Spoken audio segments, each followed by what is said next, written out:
Hello friends, video के पिछले भाग में हम लोगों ने प्रोनाउन के भागों के बारे में पढ़ा था कि प्रोनाउन कितने प्रकार के होते हैं।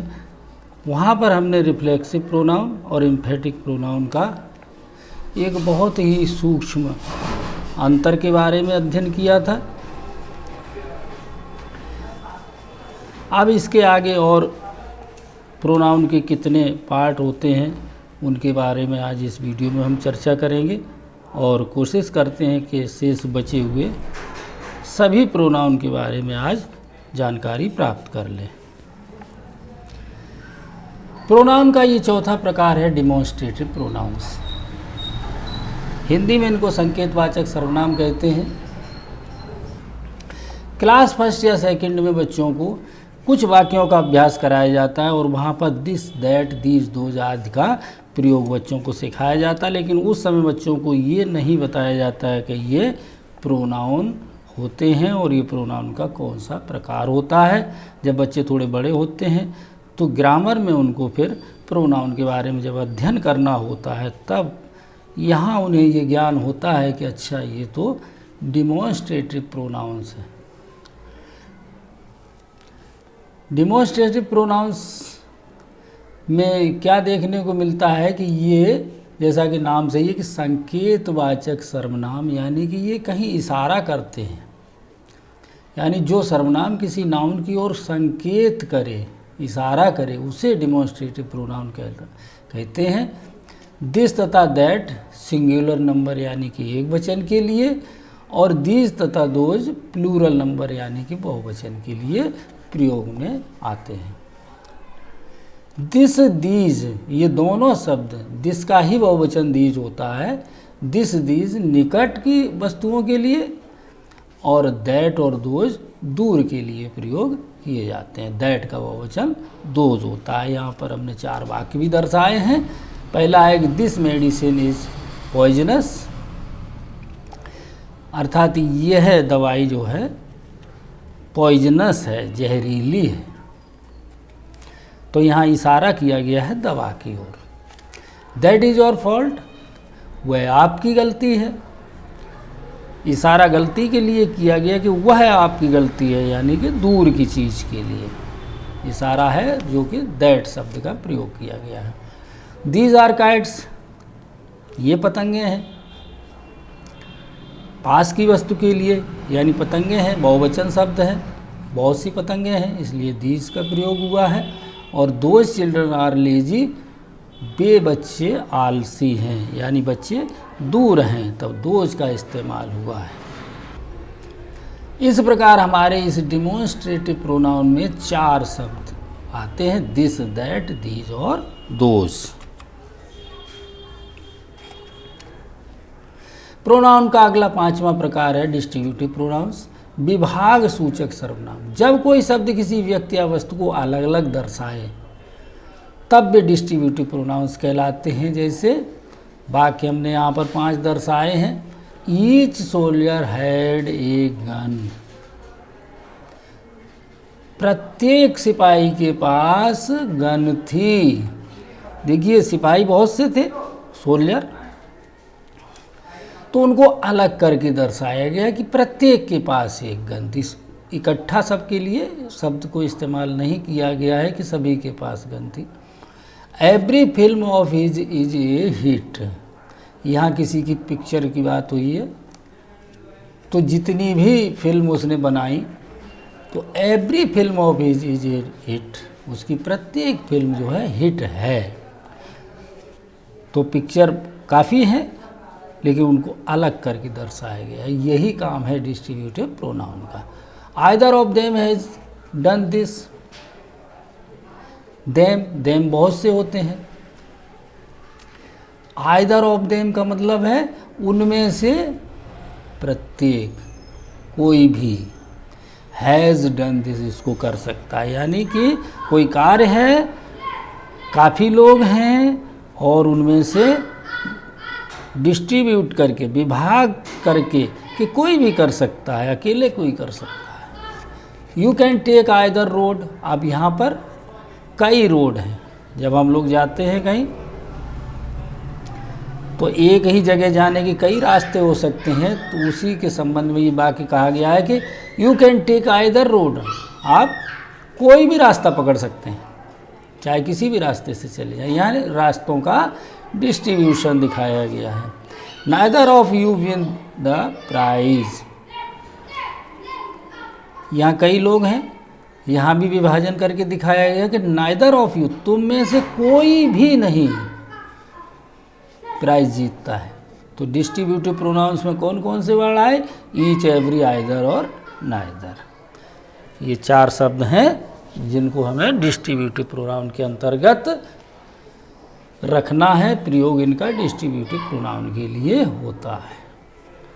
तो ये बच्चों को ध्यान करना है। अक्सर बच्चे जब प्रोनाउन का अध्ययन करते तो इन शब्दों से अपरिचित ही रहते, कि केवल इनके मीनिंग याद कर लेते हैं कि ईच माने क्या होता है, एवरी माने क्या होता है, आइदर माने क्या होता है, नाइदर माने क्या होता है। तो यहाँ पर क्या है कि हमने ये सीखा कि ये प्रोनाउन है। ये प्रोनाउंस का छठा प्रकार है रिलेटिव प्रोनाउन, संबंध सूचक। ये किसी न किसी का किसी से संबंध दर्शाते हैं। तो ये प्रोनाउंस अपने से पहले आने वाले नाउन से संबंध दर्शाते हैं। इनमें हूँ पुरुष के लिए, यहाँ पुरुष के लिए का मतलब है कि केवल आदमी के लिए नहीं, ये पुरुष वही है जो हमने पर्सनल प्रोनाउन में बताया था, first person, second person, third person. यानी पुरुष का मतलब यहाँ पर पर्सन से है, और पर्सन का मतलब स्त्री पुरुष सभी आ जाते हैं इसमें। तो ये नहीं है कि हम स्त्रीलिंग के लिए प्रयोग नहीं करेंगे। तो यहाँ पुरुष का मतलब केवल पुरुष जाति से नहीं लेना है। तो इनमें हूँ पुरुष के लिए, विच वस्तु के लिए, यानी कि जो चीज़ें हैं, यानी व्यक्ति नहीं है, चीज़ें हैं। ऊपर हूँ किसके लिए? व्यक्ति के लिए, विच वस्तु के लिए, और दैट पुरुष व वस्तु दोनों के लिए प्रयोग करते हैं। जैसे कि क्या है, ये 5 वाक्य हमने दर्शाए, कैसे कैसे प्रयोग करते हैं। दिस इज़ द गर्ल हुम I married, this is the girl, ये वही लड़की है हुम आई मैरिड, जिससे मेरी शादी हुई थी। तो देखिए यहीं पर क्लियर हो गया कि पुरुष क्या है, यहाँ गर्ल है, स्त्रीलिंग है, तो इस पुरुष का मतलब व्यक्ति से लिया जाएगा। दूसरा सेंटेंस है he is the doctor who saved me, ये वही डॉक्टर है जिसने मेरी जान बचाई थी। दिस इज़ द बुक, अब यहाँ वस्तु की बात आ गई, this is the book which I have written, ये वही किताब है जो मैंने लिखी थी। इन तीनों सेंटेंस में देखिए गर्ल नाउन है, दूसरे में डॉक्टर नाउन है, तीसरे में बुक नाउन है। और गर्ल का संबंध हुम से, डॉक्टर का हु से, और बुक का विच से, इनका संबंध दर्शाया गया। इसीलिए इनको रिलेटिव प्रोनाउंस हम कहेंगे। This is the man that you want to arrest, और 5वां there is the bus that goes to Delhi. दोनों सेंटेंस में क्या अंतर है? पहले सेंटेंस में दिस इज़ द मैन यानी व्यक्ति के लिए, पुरुष के लिए दैट का प्रयोग हुआ है, और दूसरे सेंटेंस में देयर इज़ द बस यानी बस के लिए, यह एक वस्तु है, यहाँ पर दैट का प्रयोग हुआ है। चौथे वाक्य में मैन का संबंध दैट से, दैट का संबंध मैन से, और 5वें वाक्य में दैट का संबंध बस से। तो इस तरह से ये दैट भी हमारा रिलेटिव प्रोनाउन हुआ। चौथे में दिस इज़ द मैन, ये वही व्यक्ति है, that you want to arrest, जिसको तुम अरेस्ट करना चाहते थे। और देयर इज़ द बस, ये वही बस है, दैट गोज टू दिल्ली, जो दिल्ली को जाती है। अब ये डिस्ट्रीब्यूटिव प्रोनाउन के बारे में एक चीज़ हम आपको और बताना चाहते हैं सभी बच्चों को, कि प्रोनाउन का अध्ययन लगभग क्लास 3rd 4th से शुरू हो जाता है। तो यहाँ पर एक चीज़ हम बताना चाहते हैं कि हाई स्कूल के इंग्लिश के पेपर में यही सेंटेंस आधे आधे लिखे हुए आते हैं, अब कोर्स कुछ कम कर दिया गया है, इसलिए हो सकता है कभी कभार ना आए, लेकिन आज से 5 साल पहले तक ये बराबर आते रहे हैं और आगे अगर कोर्स बढ़ा दिया जाएगा तो फिर ज़रूर आएंगे। कैसे आते हैं कि दिस इज़ द गर्ल, बस इतना लिखा रहता है और बाकी सेंटेंस आप पूरा करिए। दूसरा sentence he is the doctor, इतना ही लिख के आता है और आगे सेंटेंस को आपको बढ़ाना है तो आपको क्या जोड़ना है ये आपको सोचना है, और आप सोच तभी पाएंगे जब रिलेटिव प्रोनाउंस के बारे में जानकारी होगी। रिलेटिव प्रोनाउंस की खास बात है कि जो आधा वाक्य जब जुड़ता है तो वहीं पर हमारा रिलेटिव प्रोनाउन आता है सर्वप्रथम, और वो प्रोनाउन कौन कौन से हैं? whom, who, which, that, ये हैं प्रोनाउन। इनसे सेंटेंस को जोड़कर आगे बढ़ाते हैं तो वहाँ पर हमको ये देखना रहता है कि जो हमारा आधा सेंटेंस दिया हुआ है वो क्या है।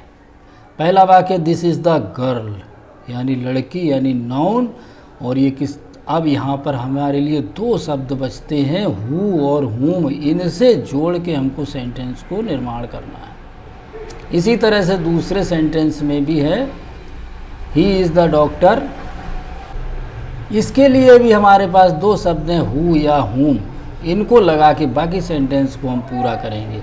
तीसरे वाक्य में दिस इज़ द बुक, अब बुक आई है, दिस इज़ द बुक वस्तु है, और इसके लिए एकमात्र शब्द विच लगा हुआ है।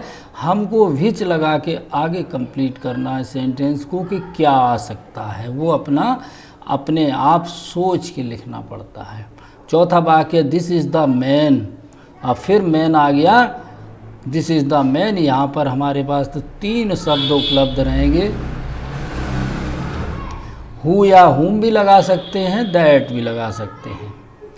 There is the bus, there is the bus, ये क्या है? एक वस्तु है, दैट भी लगा सकते हैं और विच भी लगा सकते हैं। तीसरे सेंटेंस में भी दैट का प्रयोग कर सकते हैं।